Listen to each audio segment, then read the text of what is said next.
detail, teknis, sehingga bisa dimengerti oleh calon pengusaha atau calon pelaku usaha yang ada di sini, barangkali seperti itu. Karena pada saat kita pelatihan di sana itu kan mungkin baru sekilas atau waktu itu terbatas di BPKK saja. Nah, untuk budidaya kan tentu ini akan lebih teknis lagi dengan bapak-bapak dari kelompok tani. Baik, mungkin kita kembalikan lagi ke Pak Elvin atau Pak Nanang untuk bisa memberikan gambaran lebih detail gitu Pak terkait dengan rencana budidaya dan proses pengolahan minyak asiri. Pak.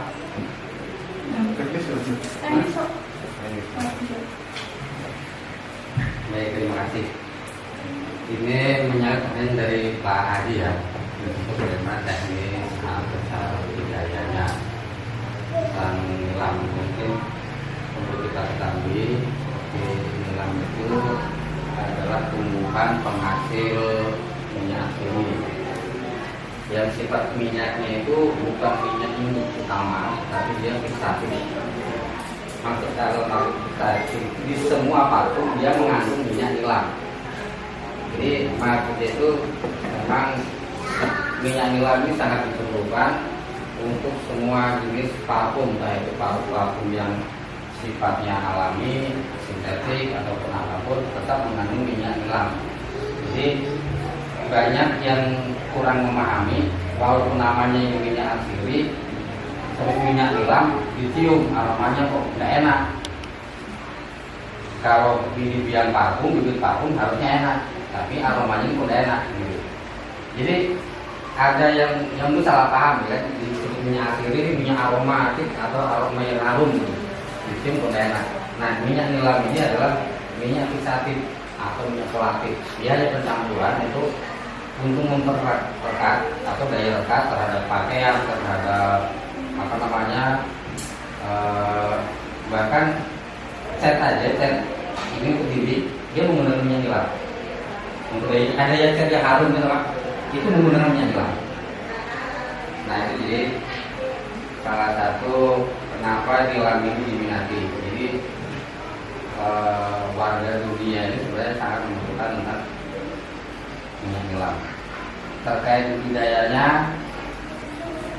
minyak nilam ini di kawasan Sepaku juga pernah ada budidaya itu Pak. Untuk perumpunnya bisa mencapai paling sedikit 2 kilo berat sampai 7 kilo perumpunnya. Dan kapasitas minyak itu kalau kita hitung persentase 0,8 itu paling sedikit. Mungkin mengingat dari pertumbuhan. Nutrisi ini memang memerlukan perawatan kalau nilam ini. Terhadap naungan juga berpengaruh. Jadi kenapa 0,8%? Ada kemungkinan budidayanya atau tanaman itu di dalam naungan atau pemupukan itu kurang. Maksimal 1,5. Bahkan di kawasan Aceh ada yang sampai 2,3%. Jadi per hektarnya ada yang 30 ton. Mungkin itu di kawasan lahan-lahan yang sudah beberapa kali panen. Kalau masih di dalam kawasan lahan masih orisinil, hampir rata-rata produktivitas tanaman itu kurang lebih 50 tonan. Ya. Nah, mungkin kalau untuk teknis hampir sama saja Pak, misalnya tanaman-tanaman yang lain.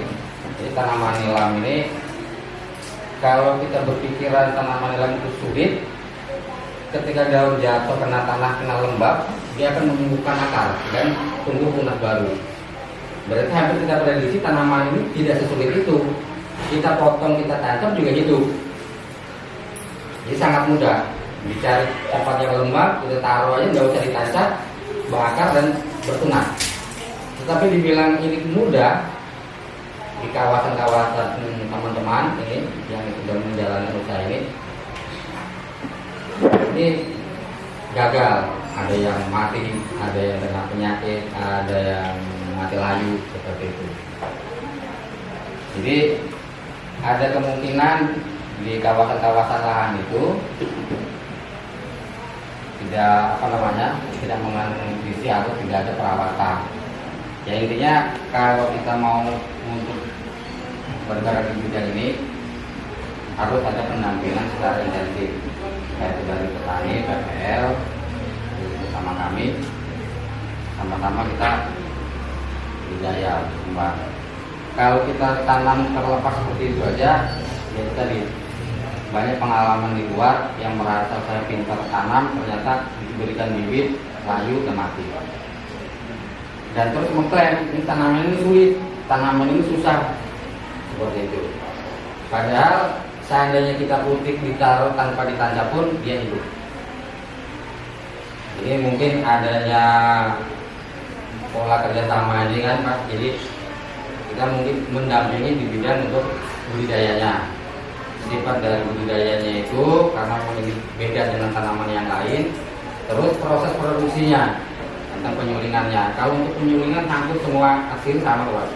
Mau yang bersifat buah, daun, akar, semua sistemnya sama. Hanya saja yang berbeda itu tentang pengapiannya. Terkadang orang memang mencari nilai keuntungan menggunakan kayu bakar. Kayu bakar ini kan ada masanya api ini naik dan turun. Ketika diberikan kayu yang baru, jelas akan turun suhunya karena dia perlu proses untuk pembakaran. Pada saat naik over, nah naik turunnya pengapian ini mempengaruhi kualitas dari minyak. Kenapa ada pasar gagal untuk memasarkan? Lihat dari kualitas. Pengaruhnya dari mana? Pengaruhnya dari pengapian yang tidak stabil. Ketika ada sampel pertama dengan pH APA yang sudah memadai layak jual, ternyata penyulingan kedua karena kita merasa biar menggunakan kayu bakar dan api naik turun tanpa dapat kontrol, maka hasilnya itu berbeda dengan yang awal. Jadi sudah ada yang kaitan janji seandainya seperti itu karena sampel diawali sampel dulu baru produksi di belakang, maka akan terjadi kegagalan pasar. Itu yang banyak yang terjadi di penggiat-penggiat asiri, dan itu akan menimbulkan rumor yang gak enak. Minyak nilam ini nggak laku ternyata. Padahal ekspor itu sudah mengecek terlebih dahulu, bagus. Pada saat hasil yang kedua karena polanya sembarangan aja seperti itu, maka kualitasnya berubah. Cek label itu berubah seperti itu. Maka ekspor akan membatalkan pemasaran. Harapannya ya ini tadi. Jika ada kerjasama yang baik, pendampingan yang berkesinambungan terus-menerus, insya Allah ini akan terwujud. Dan untuk keakhiran ini sendiri, nggak hanya sebatas nilam. Jadi seandainya ada daun jeruk atau daun jeruk biasa pun, tetap karena proses yang sama, ini mudah kita kelola. Mungkin Pak PPL ada saudaranya yang bisa membuat blending seperti itu kan. Jadi bisa membuat kolaborasi antara minyak esensial menjadi satu produk yang namanya juga kita bisa buat sendiri. Karena nama-nama dari esensial ini kan tergantung saya yang blending, yang menandakan buah kan. Seandainya ada formulator yang mampu membuat ini, kita buat tanda namanya ini seperti itu. Itu sudah bisa dipatenkan, bisa bikin nama sendiri. Seandainya di sini ada yang mampu membuat branding formulator parfum dari asiri esensial, dari minyak tumbuhan, minyak nabati, ini akan bisa membawa nama ini sendiri tanpa harus mengadopsi nama-nama dari luar seperti Bulgari, karena yang buat orang Bulgari. Parfum Paris, karena yang bikin orang Paris. Kita buat sendiri parfum yang istilahnya dari nabati, dari olahan kita, sebagaimana bagusnya yang lebih Bulgari mungkin ya kita buat parfum Borneo gitu.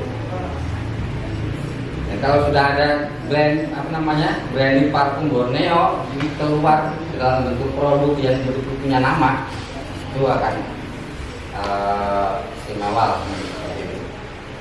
Jadi itu apa ya? Jadi kalau untuk tanaman sebenarnya tidak sulit dan terkadang kita mikir tanaman apa kok apa bisa tumbuh di lahan seperti ini. Nilam ini kita potong, kita taruh di tempat lembab, itu pun tumbuh. Dan istimewanya juga kita dipupuk justru tidak memakai pupuk-pupuk kimia, jadi akan mengurangi pengeluaran kalau untuk pupuk.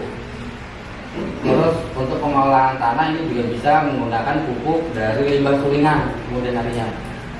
Jadi limbah dari sulingan ini kita proses bakar supaya kering, ini bisa untuk pemupukan. Jadi tidak banyak pengeluaran untuk budidaya. Untuk proses itu tadi sama seperti halnya hasil yang lain. Ini Mbak, umpamanya petani-petani kita ini berkeliling, umpamanya dia tanam satu hektar aja lah. Artinya bahan bakunya apakah bisa kita jual kemana? Artinya kalau petani itu nggak mau repot kan, mau nyuling segala. Yang penting bahan bakunya disiapkan. Adakah kira-kira yang bisa beli itu? Insya Allah kami, Pak. Per kilo berapa kilo? Kalau memang harapannya siapa yang mau beli, kami bisa beli. Iya, iya. Seperti itu. Karena kebanyakan biasanya kita tanam, contohnya dulu singkong gajah. Di sini banyak mengenal singkong gajah. Nah, akhirnya sudah ada isinya, tidak laku. Wah, itu dikhawatirkan petani-petani itu.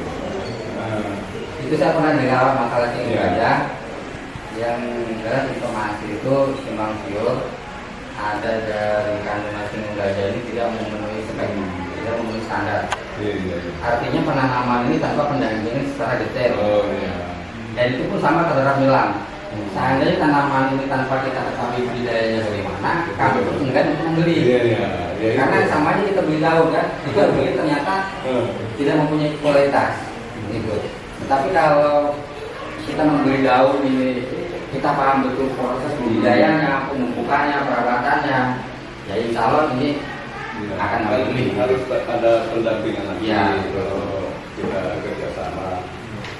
Jadi hasil dari petani ini, apakah ada yang langsung beli nanti produknya, adanya bahan bakunya. Ya, ya. Jadi ada pembeli, ya, pembeli masyarakat. Nah, adapun keterkaitan kerjasama ini, seandainya dilihat dari luasan. Ya, betul. Dilihat dari luasan, kan kalau kita beli dari sini bawa ke sana itu kan itu juga kita berapa biaya transportasi atau kilo-kilo di jalan ya. Nah, seandainya ada luasan, kami pun ada program untuk kerjasama. Ya. Di mana luasan itu mencukupi untuk 1 unit alat. Dan kita Jadi minta alat itu kira-kira berapa hektar? berapa? 20? 500. Ya. Nah itu kita sesuaikan, mungkin seandainya ada 4 hektar, yang mungkin kita taruh alat yang